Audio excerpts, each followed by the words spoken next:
Bonjour tout le monde. Sommes mercredi de la deuxième semaine de Pâques. On va méditer l'évangile de Jésus-Christ selon Saint Jean, chapitre 3, du verset 16 au verset 21. Le Seigneur soit avec vous. Évangile de Jésus-Christ selon Saint Jean.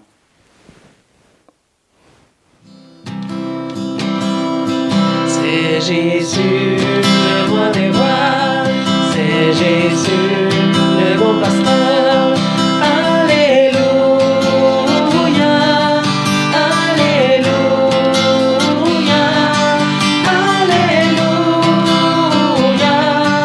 Alléluia, Amen.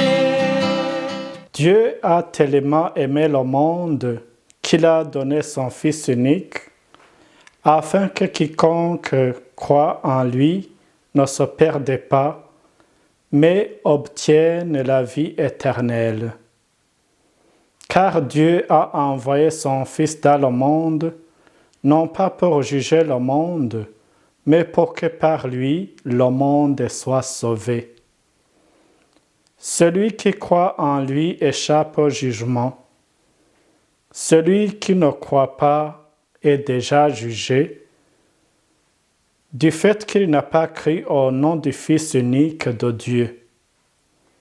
Et le jugement le voici. La lumière est venue dans le monde, et les hommes ont préféré les ténèbres à la lumière, parce que leurs œuvres étaient mauvaises. Celui qui fait le mal déteste la lumière. Il ne vient pas à la lumière, de peur que ses œuvres ne soient dénoncées. Mais celui qui fait la vérité vient à la lumière, pour qu'il soit manifeste que ses œuvres ont été accomplies en union avec Dieu. Acclamons cette parole de Dieu. C'est Jésus, la source d'amour, c'est Jésus, le roi de la paix. Alléluia, Alléluia, Alléluia, Alléluia, Amen. Dieu a tellement aimé le monde qu'il a donné son Fils unique, afin que quiconque croit en lui ne se perde pas, mais obtienne la vie éternelle. En créant toutes choses et tous les humains, Dieu a manifesté son amour. Il a créé toutes choses par amour. Mais ce qui explique sa folie d'amour, c'est qu'il a donné son Fils unique afin qu'il donne sa vie pour nous. C'est lui-même qui nous le dit dans l'Évangile selon Saint Jean, chapitre 15, verset 13. Il n'y a pas de plus grand amour que de donner sa vie pour ceux qu'on aime. Croire en son Fils, c'est croire en son amour, et c'est ce qui donne la vie éternelle. Cet amour est la source suprême du salut. Dieu a aimé le monde, son monde est pécheur. Il a aimé notre humanité tout entière, à laquelle il destinait son amour. Il a donné ce qu'il avait de plus cher, son Fils unique, pour le salut de toutes et tous.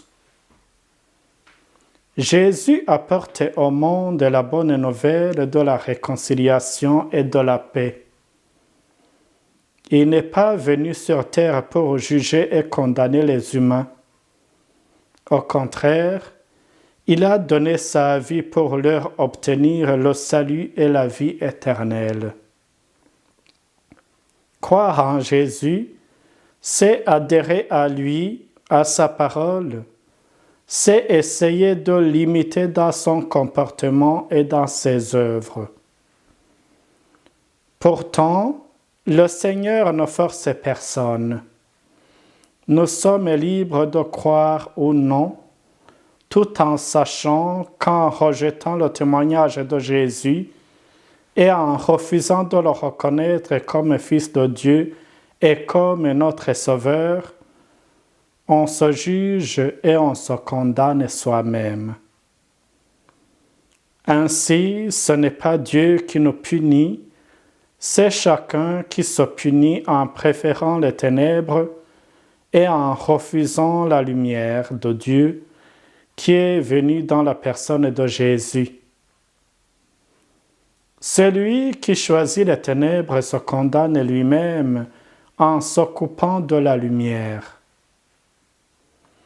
Comment alors comprendre la compatibilité entre l'amour, la miséricorde de Dieu et le jugement?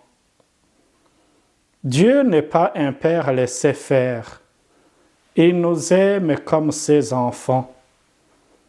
C'est pourquoi il veut nous maintenir dans le bon chemin qui nous mène au ciel. Et tout ce qu'un père qui aime son enfant peut faire, Dieu le fait aussi pour nous. Jésus, par sa résurrection, il nous a révélé la demeure éternelle qui nous attend et il nous a ouvert la grande porte du ciel.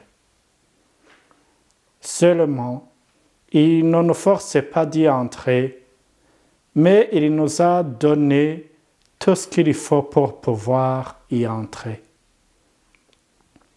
En nous aimant jusqu'au bout, Dieu a un but d'attirer tous les hommes et toutes les femmes afin qu'ils croient en lui, car il veut leur donner part à sa vie. Son amour infini nous a apporté la libération et le salut.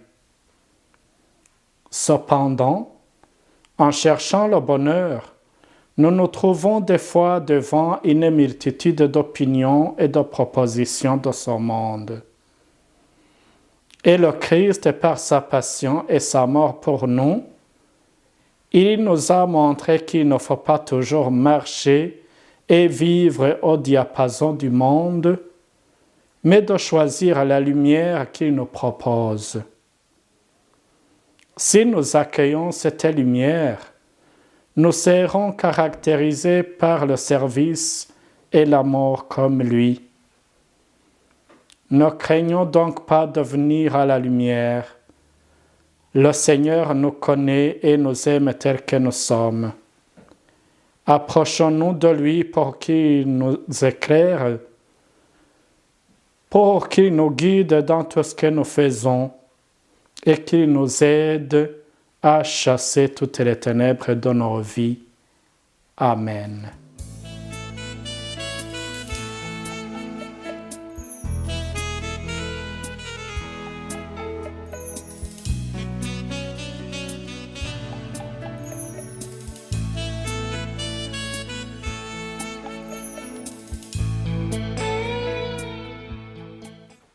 Que Dieu qui nous a beaucoup aimés vous bénisse, le Père, le Fils et le Saint-Esprit. Amen. Bonne journée.